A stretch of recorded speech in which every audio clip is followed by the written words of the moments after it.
Hi guys, welcome back to my channel, Charance. And guys, may klase na naman kami. So, gagawin naman ako ng vlog for today's video. So, yun guys, ganito po kagulo mga klase ko pag wala kaming teacher. So, yun, hi Ali. Hello, shoutout. Ganito po kagulo mga klase ko. Akala mo mga langgam na or langon na nakadapo sa tae. Uy, chareng.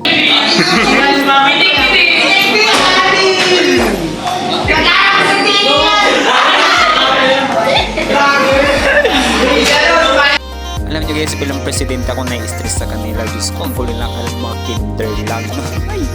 Hirap pa naman sawin mga to kasi pag sinasawin mo lalo silang nangguguto dito sa room namin. Kaya alam nyo, sinasabayin ko na lang sa trip nila para parehas kami good vibes. Tiyareng. So yun guys, nakatuloy yung mga klase namin. Hi Julian, shoutout. Hello Joseph, shoutout. Bakit malungkot ang beshi ko? Sus. Yes po, opo, ganyan po kagulo yung mga kaklase ko pag wala kaming teacher, may kanya-kanyang may kanya-kanyang buhay. Anong ginagawa nyo, Bien, Jen, Pan, Lex, Adi? Gindignan nyo siguro bold. Chareng. So yun guys, dahil waiting pa kami sa next subject. Actually, maagang uwian namin ngayon. Si Justin Ong kulit. Lumingon ka. Kain ka, chareng.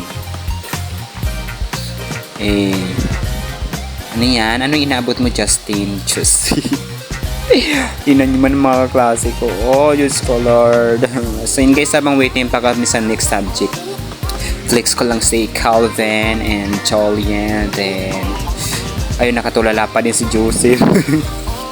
Ipal talaga to si Michael. Masarap si Paechos. So yun guys, malapit na yung next subject namin dahil lakas ng trip ng mga kaklase ko. Ayan, maya-maya patay ng ilaw, bukas ng ilaw. Uy, Diyos ko Lord. Ako na lang na-stress kaya sinasabayin ko na lang din. Bahala sila. Woo! And then, still waiting pa rin kami guys. So yun na guys, may klase na kami sa Media and Information and Literacy. Hi ma'am, shout out po. Ang ganda nyo po ma'am. Oh my gosh. Actually, last subject na po ito namin guys. So yun guys, uwian na namin. Yun. Ang kulit talaga to ni Justin Kate Kailan. So yun guys, i-fix ko lang mga kaklase ko.